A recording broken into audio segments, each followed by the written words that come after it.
Hi everyone, welcome back to Manu teachers channel. So ఇవాల్టి class మనకి psychology class యొక్క continuation. B.Ed first sem వాళ్ళకి subject ఇది psychology. So మనకి psychology last class నుంచే start అయింది, ఒకటే క్లాస్ అయింది ఇప్పటి వరకు. సో ఇది సెకండ్ క్లాస్ మనకి. ఫస్ట్ క్లాస్లో మనం ఇంట్రడక్షన్ ఆఫ్ సైకాలజీ గురించి చూసాము. సెకండ్ క్లాస్లో ఇంట్రడక్షన్ టు ఎడ్యుకేషనల్ సైకాలజీ గురించి చూద్దాం. ఓకే, సో మనకి ప్రతి కాంపిటేటివ్ ఎగ్జామ్లో సైకాలజీ అనేది చాలా ఇంపార్టెంట్. మనకి childhood and adolescence both psychology are important. So ఈ సైకాలజీ సబ్జెక్ట్ చెప్తున్నప్పుడు ఓన్లీ ఎగ్జామ్ పరంగానే కాకుండా B.Ed పరంగానే కాకుండా మీరు కాంపిటేటివ్ ఎగ్జామ్స్ పరంగా కూడా నేర్చుకోవాల్సి ఉంటుంది. అండ్ అలాగే మీకు ఫర్దర్గా కూడా టీచింగ్లో హెల్ప్ అవుతుంది. కాబట్టి ఒక సబ్జెక్ట్ లాగా కాకుండా పూర్తి అవగాహన వచ్చేలాగా నేర్చుకోండి. ఓకే, సైకాలజీ కంప్లీట్ సైన్స్ కాదు, ఇంకా డెవలపింగ్ సైన్సే మనకి. సో అందులో ఎడ్యుకేషనల్ సైకాలజీ అనేది B.Edలో చాలా ఇంపార్టెంట్. సో దాని గురించి మనము పూర్తిగా తెలుసుకోవాలి. ఓకే, సో ఇక్కడ చూసుకున్నట్టయితే introduction to educational psychology. Educational psychology is the applied branch of psychology. So సైకాలజీలోనే చాలా ఎక్కువ బ్రాంచెస్ అనేటివి ఉంటాయి మనకి. లాస్ట్ క్లాస్లో మనం ఏం నేర్చుకున్నాం, సైకాలజీ అనేది ముందు కాలంలో ఫిలాసఫీలో కలిసి ఉండేది, తర్వాత సైకాలజీ అనేది వేరు చేయబడింది. Okay, so father of psychology ఎవరు అనేది కూడా నేను లాస్ట్ క్లాస్లో చెప్పాను. అది ఎవరు అనేది నాకు కింద కామెంట్ సెక్షన్లో మెన్షన్ చేయండి. ఓకే, సో ఎడ్యుకేషనల్ సైకాలజీ అనేది ఒక బ్రాంచ్ సైకాలజీలో. Okay, the principles, laws and techniques of psychology are applied to the teaching learning situations. So ఈ ఎడ్యుకేషనల్ సైకాలజీలో ఉన్న ప్రిన్సిపల్స్ కానివ్వండి, లాస్ కానివ్వండి, టెక్నిక్స్ కానివ్వండి, మన టీచింగ్ లెర్నింగ్ సిచ్యువేషన్స్లో ఎన్విరాన్మెంట్లో అప్లై చేస్తాం. The main aim of education is to cause desirable change in behaviour. So దీనిలో మెయిన్ ఎయిమ్ ఏంటి ఎడ్యుకేషన్కి? ఒక డిజైరబుల్ చేంజ్ అంటే కోరుకున్న చేంజ్ బిహేవియర్లో రావడమే main aim. Okay, educational psychology combines the two fields education and psychology. So ఇక్కడ మీరు చూసుకున్నట్టయితే సైకాలజీలో ఉన్న ప్రిన్సిపల్స్ కానివ్వండి, లాస్ కానివ్వండి, టెక్నిక్స్ కానివ్వండి, టీచింగ్ లెర్నింగ్ సిచ్యువేషన్స్లో అప్లై చేస్తాం. అండ్ ఎడ్యుకేషన్ యొక్క మెయిన్ ఏమేంటి? కోరుకున్న చేంజెస్ బిహేవియర్లో రావడం. సో వీటి రెండిటి కాంబినేషన్స్, ఈ టూ ఫీల్డ్స్ కాంబినేషనే మనకి ఎడ్యుకేషనల్ సైకాలజీ. ఓకే, ఎడ్యుకేషన్ని మరియు సైకాలజీని కంబైన్ చేసేది. Thus, psychological principles and techniques are applied to the development of educational strategies and programs and to find out the solution of educational problems. So, సైకాలజీలో ఉన్న principles, laws and techniques education పరంగా apply చేసినప్పుడు problems అనేటివి solve అవ్వడము, బిహేవియర్లో desirable changes అనేటివి కనిపించడము, teaching learning సిచ్యువేషన్స్కి హెల్ప్ అవ్వడము, వీటన్నిటినే మనము ఎడ్యుకేషనల్ సైకాలజీ అనేసి తీసుకొస్తాం. ఓకే, సో నెక్స్ట్ చూసుకుంటే definition of educational psychology. Educational psychology is a study of experiences and behaviour of the learner in relation to educational environment. మనం ఇంట్రడక్షన్లోనే చూసాం కదా, ఎడ్యుకేషనల్ ఎన్విరాన్మెంట్ అంటే టీచింగ్ లెర్నింగ్ సిచ్యువేషన్స్ ఎన్విరాన్మెంట్లో learner ఎలా బిహేవ్ చేస్తున్నారు, వాళ్ళ ఎక్స్పీరియన్సెస్ ఏంటి అనేది స్టడీ చేయడమే ఎడ్యుకేషనల్ సైకాలజీ.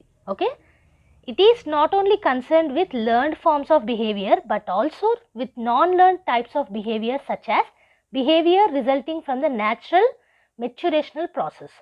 సో మీరు చూసుకున్నట్టయితే మనం ఎలా నడుచుకుంటున్నాం అనేది చిన్నప్పటి నుంచి పెరిగేదాకా ఒకే రకంగా ఉండదు. ఓకే, మన బిహేవియర్లో చేంజ్ అవుతూనే ఉంటుంది. అది మన మెచ్యూరిటీ ప్రకారంగా ఉంటుంది. ఓకే, మెచ్యురేషనల్ ప్రాసెస్ అంటే మనం పెరిగే కొద్దీ మన అవగాహన కానివ్వండి, మనం ఆలోచించే ప్రాసెస్ కానివ్వండి, వీటన్నిటి ప్రకారంగా బిహేవియర్ కూడా చేంజ్ అవుతూ వస్తుంది. సో ఎడ్యుకేషనల్ సైకాలజీ అంటే మీరు నేర్చుకున్న బిహేవియర్నే కన్సర్న్ చేసి ఉండదు. ఓకే, నేర్చుకోని బిహేవియర్ అంటే మీరు పెరిగే కొద్దీ మీ బిహేవియర్ చేంజ్ అవుతూ ఉంటుంది కదా, అది కూడా కన్సర్న్ అయ్యే ఉంటుంది ఎడ్యుకేషనల్ సైకాలజీలో. ఓకే, సో స్కిన్నర్ ఏమన్నారు, educational psychology is the branch of psychology which deals with teaching and learning. So teaching అంటే బోధించడం మరియు లెర్నింగ్ నేర్చుకోవడం, వీటి రెండింటితోటి డీల్ అయ్యేదే ఎడ్యుకేషనల్ సైకాలజీ అన్నారు. ఓకే, ఎవరు? Skinner. So next Anderson. Educational psychology is a subject to be studied, an area or field of knowledge, a set of applications of laws and principles from a field of knowledge to a social process, a set of tools and techniques and a field of research. So Anderson ఏమన్నారు, educational psychology అనేది ఒక subject, అది కూడా మనం నేర్చుకోవాలనుకునే ఒక subject. And also and area or field of knowledge. So నాలెడ్జ్కి అది ఒక ఏరియా లాంటిది, ఒక ఫీల్డ్ లాంటిది. సో అక్కడ నుంచి కూడా మనము నాలెడ్జ్ గెయిన్ చేయొచ్చు. అండ్ అలాగే ఎడ్యుకేషనల్ సైకాలజీలో మనం లాస్ కానివ్వండి, ప్రిన్సిపల్స్ కానివ్వండి అప్లై చేస్తాం కాబట్టి it is a set of applications of laws and principles. అది కూడా ఎక్కడి నుంచి, సోషల్ ప్రాసెస్ నుంచి నాలెడ్జ్ తీసుకోవడం. అండ్ అలాగే it is also a set of tools and techniques. So మనం టూల్స్ కానివ్వండి, టెక్నిక్స్ కానివ్వండి, లాస్ కానివ్వండి, ప్రిన్సిపల్స్ కానివ్వండి ఎడ్యుకేషన్ సైకాలజీ నుంచి టీచింగ్ లెర్నింగ్ ఎన్విరాన్మెంట్కి అప్లై చేస్తున్నాం కాబట్టి it is a set of applications, set of tools, set of techniques, a field of research. Research కూడా మనం చేస్తాం ఇక్కడ ఎడ్యుకేషన్ సైకాలజీలో on the basis of behaviour. Okay, so అదే ఇక్కడ మనకి చెప్తున్నారు. సో ఎడ్యుకేషన్ సైకాలజీ అనేది ఒక field and area of knowledge which needs to be studied and also it is a set of applications, set of tools, a field of research and techniques. Okay, so next ఇప్పుడు Crow and crow. Educational psychology describes and explains the learning experiences of an individual from birth through old age. So Crow and Crow ఏమన్నారు, educational psychology అనేది మీరు పుట్టినప్పటి నుంచి మీరు old age అయ్యేంత వరకు, ముసలోళ్ళు అయ్యేంత వరకు జరిగే ఈ ప్రాసెస్ ఏదైతే ఉందో, అయ్యే ఈ లెర్నింగ్ ఎక్స్పీరియన్సెస్ ఏవైతే ఉన్నాయో, ప్రతి ఒక్క ఇండివిజువల్ చేసే లెర్నింగ్ ఎక్స్పీరియన్సెస్ ఏవైతే ఉన్నాయో దాన్నే ఎడ్యుకేషనల్ సైకాలజీ అని అన్నారు. ఎవరు, Crow and Crow. Okay, next Woolfolk A E. Educational psychology is discipline concern with understanding and improving the teaching and learning process. It uses the theories and methods of psychology as well as its own unique theories and methods. Okay, so Woolfolk ఏమంటున్నారు, educational psychology అనేది ఒక discipline, అది కూడా concern with understanding and improving the teaching and learning process. Teaching learning ప్రాసెస్ని improve చేయడానికి అండ్ అర్థం చేసుకోవడానికి ఎడ్యుకేషనల్ సైకాలజీ అనేది ఉంది అనేసి వోల్ఫోక్ అన్నారు. అండ్ ఆల్సో ఎడ్యుకేషనల్ సైకాలజీ అనేది థియరీస్ అండ్ మెథడ్స్ని యూజ్ చేస్తుంది, అది కూడా తన ఓన్ యూనిక్ వేలో. ఎడ్యుకేషనల్ సైకాలజీ తన యూనిక్ వేలో థియరీస్ అండ్ మెథడ్స్ని యూజ్ చేస్తుంది అనేసి అన్నారు. Okay, so these are the definitions of educational psychology. Next nature of educational psychology గురించి చూద్దాం. సో ఇక్కడ మీరు ఫస్ట్ పాయింట్ చూసుకున్నట్టయితే educational psychology is a science following the scientific approach. మనకు ఆల్రెడీ తెలుసు సైకాలజీ అనేది ఒక శాస్త్రంగా భావిస్తాం మనం, సైన్స్ లాగా. ఎందుకంటే ఇందులో కూడా మనకి ప్రూఫ్స్ అనేటివి ఉన్నాయి, ఎవిడెన్సెస్ అనేటివి ఇస్తున్నారు కాబట్టి సైకాలజీ అనేది ఒక సైన్స్ లాగా భావిస్తాం. సో సైంటిఫిక్ అప్రోచ్ అనేది యూజ్ చేస్తాం కాబట్టి ఎడ్యుకేషనల్ సైకాలజీ కూడా సైన్సే which uses the scientific approach. Okay, educational psychology adapts a method of systematic inquiry and scientific approach to study behaviour. So education psychology inquiry మెథడ్ని approach చేస్తుంది. ఎందుకు అనంటే question చేసి అసలు ఏం జరుగుతుంది అనేసి చూడడం ద్వారా, అడిగి తెలుసుకోవడం ద్వారా బిహేవియరల్ స్టడీ అనేది జరుగుతుంది. సో అందుకే ఎడ్యుకేషనల్ సైకాలజీలో ఇంక్వైరీ అండ్ సైంటిఫిక్ అప్రోచ్ అనేది మనకి కనిపిస్తుంది. Okay, educational psychology is not a perfect science but it is a growing science. So psychology itself is not a perfect science. Okay, సైకాలజీలో everything మనం ఇంకా చెప్పలేము, చాలా అన్డిఫైన్డ్ బిహేవియర్స్ కూడా మనుషులలో మనం చూడగలుగుతాము, కొత్త కొత్త బిహేవియర్స్ కూడా పుట్టుకొస్తూ ఉంటాయి. Okay, so it is also a growing science. So educational psychology అనేది సైకాలజీలో ఒక పార్టే కాబట్టి, ఒక బ్రాంచ్ కాబట్టి it is also not a perfect science but it is a growing science. Okay, it is a positive science rather than the normative science. Okay, ఒక positive శాస్త్రం లాగా తీసుకోవడం జరుగుతుంది నార్మల్ సైన్స్ కంటే. Okay, next one is it is related to social science in a sense that it also studies the human beings and their sociability. So ఇక్కడ ఏమంటున్నారు, social సైన్స్లో మనం ఎలా అయితే హ్యూమన్ బీయింగ్స్ అండ్ సోషబిలిటీ గురించి నేర్చుకుంటామో educational సైకాలజీలో కూడా వాటి గురించి నేర్చుకుంటాం కాబట్టి రిలేట్ అయి ఉంటుంది అనేసి అంటున్నారు. Okay, it brings out appropriate instructional strategies and systematic learning process. So educational psychology అనేది ఒక ఇన్స్ట్రక్షన్, అంటే ఎక్కడ ఇన్స్ట్రక్షన్ తగ్గట్టు, ఎక్కడ స్ట్రాటజీస్ తగ్గట్టు అక్కడ అప్రోప్రియేట్ ఇన్స్ట్రక్షనల్ స్ట్రాటజీస్ అనేటివి తీసుకొస్తుంది అండ్ ఆల్సో లెర్నింగ్ ప్రాసెస్ని సిస్టమేటిక్ చేస్తుంది. Okay, next is it helps the teachers to understand themselves and learners. So behaviour understand చేసుకుంటే, వాళ్ళు ఏమనుకుంటున్నారు, ఎలా ఉంటున్నారు అనేది అర్థం చేసుకుంటే టీచింగ్ లెర్నింగ్ ప్రాసెస్లో చాలా వరకు హెల్ప్ అవుతుంది. సో ఆ హెల్ప్ దేనివల్ల వస్తుంది, ఎడ్యుకేషనల్ సైకాలజీ వల్ల. ఓకే, టీచర్స్కి వాళ్ళ గురించి వాళ్ళు తెలుసుకోవడానికి అండ్ ఆల్సో స్టూడెంట్స్ గురించి తెలుసుకోవడానికి ఎడ్యుకేషనల్ సైకాలజీ అనేది హెల్ప్ చేస్తుంది. Okay, It is an applied psychology that uses psychological principles and techniques for the development of educational practices. So educational ప్రాక్టీసెస్ని డెవలప్ చేయడానికి మనం ఎడ్యుకేషనల్ సైకాలజీని యూస్ చేస్తున్నాం. ఓకే, దాంట్లో ఉన్న ప్రిన్సిపల్స్ కానీ టెక్నిక్స్ని కానీ. సో ఎడ్యుకేషనల్ సైకాలజీ ఏంటి? It is a applied psychology. Okay, it is a research based psychology. It is a research based study. So educational psychology అనేది రీసెర్చ్ బేస్డ్ స్టడీ. ఓకే, ఎందుకు అని అంటే మనం ఇక్కడ బిహేవియర్స్ ఆఫ్ ద స్టూడెంట్స్ కానివ్వండి, teachers కానివ్వండి, జనరల్గా హ్యూమన్ బీయింగ్స్ యొక్క సోషబిలిటీ ఏంటి, వీటన్నిటి గురించి చూస్తామన్నమాట. ఓకే, సో అందుకే రీసెర్చ్ చేసి తెలుసుకుంటాం కాబట్టి it is a research based study. So రీసెర్చ్లోనే మనకి సైంటిఫిక్ అప్రోచ్ ఉంటుంది, ఎంక్వైరీ అప్రోచ్ ఉంటుంది. ఓకే, సో అదే ఇక్కడ మనకి మెన్షన్ చేశారు. So that is about nature of educational psychology. So ఇవాళ లాస్ట్ టాపిక్ మనకి scope of educational psychology. Okay, the scope of educational psychology means that the teaching learning process and educational environment are viewed in psychological perspective. So ఇక్కడ scope ఏంటి మనకి? ప్రతి ఒక్క teaching learning process కానివ్వండి, educational ఎన్విరాన్మెంట్ని కానివ్వండి, psychological point of వ్యూలో చూస్తామన్నమాట. Okay, the main areas of educational psychology are. So educational సైకాలజీలో మెయిన్గా దేని మీద ఫోకస్ చేస్తాము అని అంటే లెర్నర్, మన స్టూడెంట్స్ మీద, లెర్నర్స్ మీద, లెర్నింగ్ ప్రాసెస్, నేర్చుకునే పద్ధతి ఎలా ఉంది, లెర్నింగ్ ఎక్స్పీరియన్స్ ఎలా ఉంది, ఎన్విరాన్మెంట్ ఎలా ఉంది నేర్చుకోవడానికి, టీచర్ అండ్ టీచింగ్. సో మనం ఎలా ఉన్నాము, మన బోధన ఎలా ఉంది. ఓకే, సో ఇవి మెయిన్ ఫోకస్ ఉంటుంది ఎడ్యుకేషనల్ సైకాలజీలో.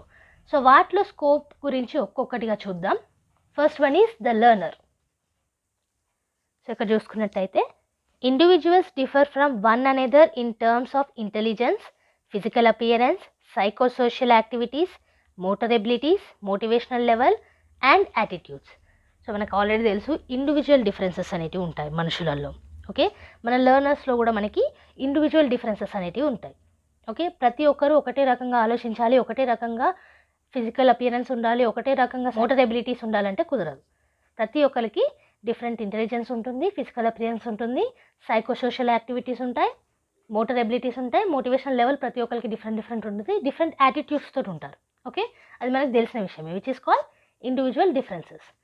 Heredity and environment decide their individual differences. So heredity వంశపారంపర్యంగా వచ్చేది, అండ్ వాళ్ళు పెరుగుతున్న ఎన్విరాన్మెంట్, లెర్నర్స్ పెరుగుతున్న ఎన్విరాన్మెంట్ ఇండివిజువల్ డిఫరెన్సెస్ని డిసైడ్ చేస్తాయి.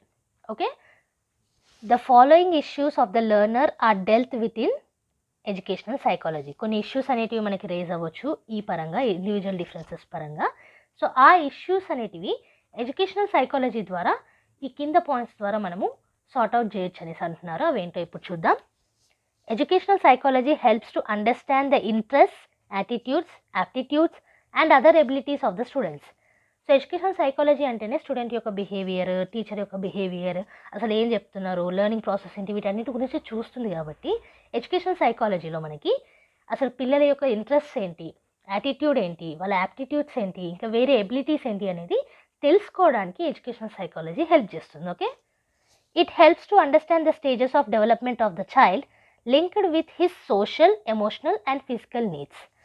సో అదే కాకుండా అసలు ఏ స్టేజ్లో ఉన్నారు పిల్లలు, ఓకే, డెవలప్మెంట్లో ఏ స్టేజ్లో ఉన్నారు, అది కూడా రిగార్డింగ్ సోషల్, సొసైటీ పరంగా సోషల్గా, emotional and also physical needs, వీటిని అర్థం చేసుకోవడానికి కూడా ఎడ్యుకేషనల్ సైకాలజీ హెల్ప్ చేస్తుంది. Okay, it helps to know the level of aspiration, motivational behaviour, conflicts and mental health status of the learner. So motivation ఎలా ఉంది, intrinsic ఉందా, ఎక్స్ట్రెన్సిక్ ఉందా, ఎంతవరకు మోటివేషన్గా చదువుకుంటున్నారు, వాళ్ళ లెవెల్ ఆఫ్ ఆస్పిరేషన్ ఏంటి, అంటే ఎక్కడి నుంచి ఇన్స్పైర్ అవుతున్నారు, ఆస్పైర్ అవుతున్నారు, ఎక్కడ అసలు ఏం చేస్తున్నారు, కాన్ఫ్లిక్ట్స్ ఏంటి, వాళ్ళ మెంటల్ హెల్త్ స్టేటస్ ఏంటి, వీటన్నిటి గురించి తెలుసుకోవడానికి కూడా ఎడ్యుకేషనల్ సైకాలజీ అనేది హెల్ప్ చేస్తుంది. సో బేసికల్గా ఇక్కడ మెన్షన్ చేసిన ఇండివిజువల్ డిఫరెన్సెస్ అన్నిటిని తెలుసుకోవడానికి మనకి హెల్ప్ చేసేది ఏంటి, ఎడ్యుకేషనల్ సైకాలజీ. ఓకే, సో ఇది about the learner scope. Next the learning process యొక్క స్కోప్ చూద్దాం. The learning process is an ability of the individual to learn through perception, remembering and reasoning. So learning process అంటే ఏంటి, నేర్చుకునే పద్ధతి. So ఎవరు నేర్చుకుంటారు, learner. So ఆ learner student కావచ్చు, టీచర్ కావచ్చు, లెర్నర్ ఎవరైతే ఉంటారో ఆ లెర్నింగ్ ప్రాసెస్ వాళ్ళు ఎలా నేర్చుకుంటున్నారు అనేది లెర్నింగ్ ప్రాసెస్ అవుతుంది. ఓకే, సో ప్రతి ఒక్క ఇండివిజువల్ వాళ్ళ పాయింట్ ఆఫ్ వ్యూలో ఎలా నేర్చుకుంటున్నారు, ఎలా గుర్తు చేసుకుంటున్నారు, వాళ్ళ రీజనింగ్ ఏంటి అనేది మనకి లెర్నింగ్ ప్రాసెస్ కిందకు వస్తుంది. Other psychological factors also influence the learning process.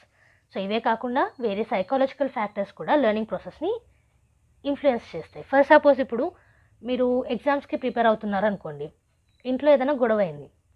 So ఆ కాన్ఫ్లిక్ట్స్ అనేటివి, ఆ ఫ్యాక్టర్ అనేది మీరు ఇక్కడ లెర్నింగ్ ప్రాసెస్ చేస్తున్నారు, ఎగ్జామ్కి ప్రిపేర్ అవుతున్నారు, సో దాన్ని ఇన్ఫ్లుయెన్స్ చేయొచ్చు. మీ చుట్టూ ఉన్న ఎన్విరాన్మెంట్ సరిగ్గా లేదనుకోండి మీరు స్కూల్లో నేర్చుకునేటప్పుడు, సో అందుకే లెర్నింగ్ ఎన్విరాన్మెంట్ అనేది కూడా చాలా ఇంపార్టెంట్ అని అంటారు.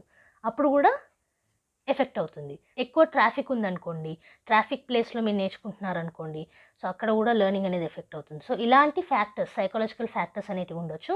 ఎమోషనల్గా మీరు ఎఫెక్ట్ అవ్వచ్చు, సోషల్గా మీరు ఎఫెక్ట్ అవ్వచ్చు, సో మీ చుట్టూ ఉన్న ఎన్విరాన్మెంట్ ప్రకారంగా మీరు ఎఫెక్ట్ అవ్వచ్చు, ఇలా అనమాట. Okay, therefore educational psychology deals with the nature of learning as follows. So nature of learning ఎలా డీల్ చేస్తుంది మన ఎడ్యుకేషనల్ సైకాలజీ అనేది ఇప్పుడు చూద్దాం. Okay, educational psychology helps to understand the process and factors of learning. So ఏది influence చేస్తుంది learning ప్రాసెస్ని అనేది, అండ్ ప్రాసెస్ ఆఫ్ లెర్నింగ్ ఏంటి అనేది అర్థం చేసుకోవడానికి ఎడ్యుకేషనల్ సైకాలజీ హెల్ప్ చేస్తుంది. It helps to understand the principles of learning and various approaches to the learning process. So learning ప్రాసెస్లో ఉన్న ప్రిన్సిపల్స్ అండ్ అప్రోచెస్ని అర్థం చేసుకోవడానికి ఎడ్యుకేషనల్ సైకాలజీ హెల్ప్ చేస్తుంది. It deals with the nature of లెర్నింగ్తో deal చేస్తుంది. How it takes place, which include the topics such as laws, principles, theories, ways and means of effective learning etcetera. లెర్నింగ్కి సంబంధించిన principles కానివ్వండి, laws కానివ్వండి, theories కానివ్వండి, వేస్ కానివ్వండి, వీటన్నిటిని డీల్ చేసేది మనకి ఎడ్యుకేషనల్ సైకాలజీ. సో ఇప్పుడు దాకా మీరు చూసిన ద లెర్నర్ కానివ్వండి, లెర్నింగ్ ప్రాసెస్ కానివ్వండి, ఇవి రెండిట్లో మీరు గమనించినట్టయితే మనం సైకాలజికల్ పాయింట్ ఆఫ్ వ్యూ నుంచే చూస్తున్నాము, అవునా? సో మనకి scope of the educational psychology ఏంటి? We look into the learning process and also educational environment through psychological perspective. Okay, ఇంకా ముందున్న ఎడ్యుకేషనల్ సైకాలజీ గురించి మనం చూసినప్పుడు కూడా మీకు ఇదే అర్థమవుతుంది, that we view educational environment and learning process, teaching learning process in psychological perspective, psychological point of view. Okay, so next learning experience. ఇది కూడా one of the main area of educational psychology. దీని యొక్క scope చూద్దాం. So ఇక్కడ చూసినట్టయితే educational psychology deals with the learning experiences to be provided to the learner. So లెర్నర్కి ఎలాంటి learning experiences అనేటివి ప్రొవైడ్ చేయాలనేది కూడా మనకి ఎడ్యుకేషనల్ సైకాలజీ ద్వారా తెలుస్తుంది. Learning experiences vary based on the growth or development of an individual. So ఒక ఇండివిజువల్కి సంబంధించిన గ్రోత్ అండ్ డెవలప్మెంట్ మీద బేసే ఉంటుంది మనకి లెర్నింగ్ ఎక్స్పీరియన్సెస్ అనేది. ఓకే, సో ఇండివిజువల్ డిఫరెన్సెస్లో కూడా మనం అదే చూసాం.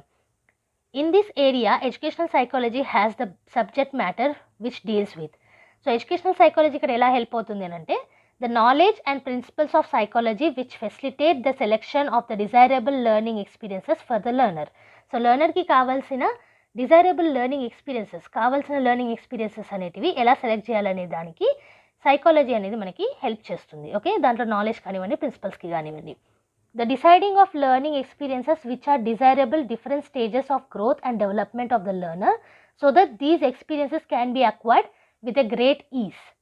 So learning experiences ni decide చేసేటప్పుడు different stages of learner కి different stages of learning experiences అనేటివి మనం ఇవ్వాలి.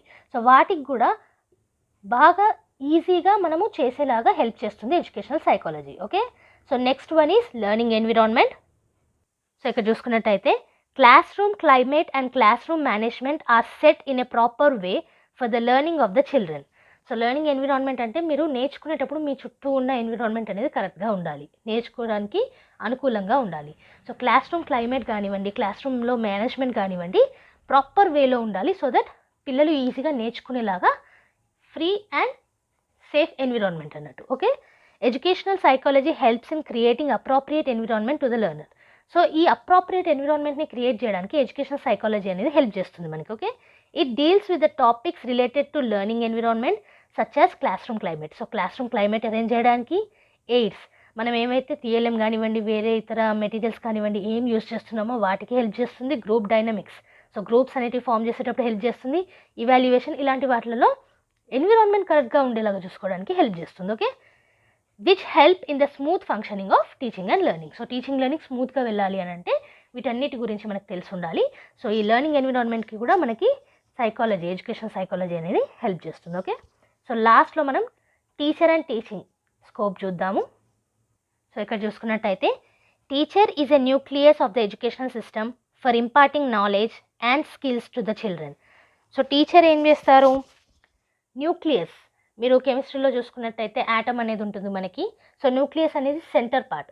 Okay, so plus and minus ఉంటుంది దాంట్లో. అలాగే టీచర్ కూడా న్యూక్లియస్ లాగా ఎడ్యుకేషన్ సిస్టమ్కి, centre of the educational system for imparting knowledge and skills to the children. Okay, పిల్లలకి నాలెడ్జ్ కానివ్వండి, స్కిల్స్ కానివ్వండి అందించడానికి. Okay, teacher is a source of inspiration for children. So మీరు చాలామంది చూసుంటారు, చాలామంది మా టీచరే మాకు ఐడల్ అని చెప్తారు. సో ఆ సోర్స్ ఆఫ్ ఇన్స్పిరేషన్ అనమాట teachers. Okay, for children. He or she should be well versed in subject, lovable in nature, creative in approach, understand strength and weaknesses. So teachers ఎలా ఉండాలి? సబ్జెక్ట్లో ఆరితేరు ఉండాలి, నేచర్లో లవబుల్ ఉండాలి, క్రియేటివిటీ అనేది ఎక్కువగా ఉండాలి అప్రోచెస్లో, అండ్ అలాగే వాళ్ళ స్ట్రెంగ్త్స్ ఏంటి, వీక్నెసెస్ ఏంటి అనేది కూడా అవగాహనతో ఉండాలి. Okay, educational psychology discusses his or her stress, motivation, conflicts, level of aspiration, job satisfaction etcetera. So ఒక జాబ్ చేయడానికి వాళ్ళు ఎంతగా ఇష్టపడుతున్నారు, లెవెల్ ఆఫ్ ఆస్పిరేషన్, వాళ్ళ మోటివేషన్ ఏంటి, వాళ్ళు ఏమన్నా ఇబ్బందులు ఉంటున్నారా, లేకపోతే స్ట్రెస్ లెవెల్స్ ఏంటి, జాబ్ సాటిస్ఫాక్షన్ ఉందా, వీటన్నిటిని డిస్కస్ చేయడానికి ఎడ్యుకేషనల్ సైకాలజీ ఉంది మనకి. Okay, educational psychology helps the teachers to select teaching methods and to develop new techniques and strategies of teaching. So టీచింగ్లో డిఫరెంట్ టెక్నిక్స్ కానివ్వండి, స్ట్రాటజీస్ కానివ్వండి డెవలప్ చేయడానికి కూడా మనకి ఎడ్యుకేషనల్ సైకాలజీ అనేది హెల్ప్ చేస్తుంది. సో ఎందుకు? పిల్లల యొక్క బిహేవియర్ గురించి కూడా తెలుసుకుంటాం కాబట్టి through educational psychology it will be easy for us to select a method or approach according to the individual differences కానివ్వండి, level of development in children కానివ్వండి. Okay, so this is about the scope of educational psychology. So ఇది ఇవాళ వీడియోలో introduction of educational psychology, దానికి సంబంధించిన definitions and also nature చూసాము, scope చూసాము. Okay, so ఇది మొత్తంగా కూడా మనకి ఎగ్జామ్లో అడగొచ్చు ఒక క్వశ్చన్ లెక్క. సో సైకాలజీ అంటే ఏంటో తెలుసుకున్నాం, ఎడ్యుకేషనల్ సైకాలజీ అంటే ఏంటో తెలుసుకున్నాం. Okay, so as you all know ఇవాళ నోట్స్ మొత్తం మీకు కింద డిస్క్రిప్షన్ బాక్స్లో అండ్ కామెంట్ సెక్షన్లో పీడిఎఫ్ రూపంలో ఉంటుంది, అక్కడ నుంచి మీరు ఫ్రీగా డౌన్లోడ్ చేసుకోవచ్చు. సో ఆ నోట్స్ మీకు నచ్చినట్టయితే వీడియోని లైక్ చేయకుండా వెళ్ళకండి. అండ్ అలాగే ఛానల్కి కొత్తగా వచ్చిన వాళ్ళు ఛానల్ని సబ్స్క్రైబ్ చేసుకోండి. మనకి every Tuesday and Friday regular videos అనేటివి ఛానల్లో అప్లోడ్ చేస్తాము. So weekly 2 videos is compulsory మనకి. సో ప్రస్తుతానికి సెమ్ 1 యొక్క సైకాలజీ నడుస్తుంది మనకి B.Edలో, అలాగే సెమ్ 3లో school organisation and management subject నడుస్తుంది. సో ముందుగానే మనకి పెడగాజీ ఆఫ్ మ్యాథ్స్ సెమ్ 1 వాళ్ళకి పూర్తి ప్లేలిస్ట్లో అవైలబుల్ ఉన్నాయి ఛానల్లో. And also pedagogy of mathematics second sem వాళ్ళకి 9th యూనిట్ వరకు ప్లేలిస్ట్ అనేది అవైలబుల్ ఉన్నాయి. ఓకే, సో ప్రతి ఒక్క వీడియో కింద మీకు పీడిఎఫ్ నోట్స్ అనేవి ఉంటాయి ఆ వీడియోకి సంబంధించి. అండ్ అలాగే CTETకి సంబంధించి, TETకి సంబంధించి, మన KVSకి సంబంధించి వీడియోస్ కూడా అవైలబుల్ ఉన్నాయి ఛానల్లో. సో మీరు కొత్తగా వస్తే మాత్రం సబ్స్క్రైబ్ చేసుకొని పక్కనే ఉన్న బెల్ ఐకాన్ ప్రెస్ చేయండి. బోనస్ వీడియోస్ అనేటివి వీక్లో ఎప్పుడన్నా అప్లోడ్ చేస్తాం కాబట్టి మీరు బెల్ ఐకాన్ ప్రెస్ చేస్తే నోటిఫికేషన్స్ అనేటివి వస్తాయి. సో దట్ మీరు ఏ వీడియో కూడా మిస్ కాకుండా చూడొచ్చు. అండ్ కామెంట్ సెక్షన్లో మీ డౌట్స్ కానివ్వండి, సజెషన్స్ కానివ్వండి, ఫీడ్బ్యాక్ కానివ్వండి మెన్షన్ చేయొచ్చు. ఆల్రెడీ చాలామంది సబ్స్క్రైబ్ చేస్తున్నారు ఛానల్కి, చాలా థ్యాంక్స్ అండి వాళ్ళకి. ఎందుకు అని అంటే మీరు మాకు ఇన్స్పిరేషన్. ఇప్పుడు మనము ఈ క్లాస్లో నేర్చుకున్నట్టు ఇన్స్పైర్ అవుతాం అనమాట. ఇంకెక్కువగా కరెక్ట్గా చేయాలి, ఇంతమంది మమ్మల్ని ఫాలో అవుతున్నారు అనేసి. సో అందుకే సబ్స్క్రైబ్ చేసుకోవడం మాత్రం మర్చిపోకండి. So it is totally encouraging మాకు. అండ్ అలాగే share this video with your friends. Okay, so next వీడియోతో మళ్ళీ కలుద్దాం.